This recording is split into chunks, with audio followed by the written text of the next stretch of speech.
വാട്സാപ്പിൽ വന്നിരിക്കുന്ന 2 കിഡിലൻ അപ്ഡേറ്റുകളാണ് എന്ന് നമ്മൾ മനസ്സിലാക്കുന്നത്.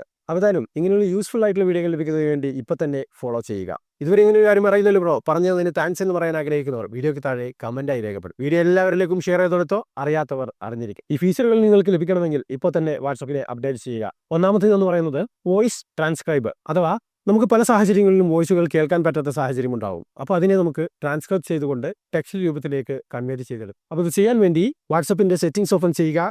സെറ്റിംഗ്സിൽ നിന്നും ചാറ്റ്സ് എന്നുള്ളത് സെലക്ട് ചെയ്യുക. ചാറ്റ്സിൽ നിന്നും വോയിസ് ട്രാൻസ്ക്രൈബർ എന്നുള്ളത് ഓൺ ചെയ്ത് വെക്കുക.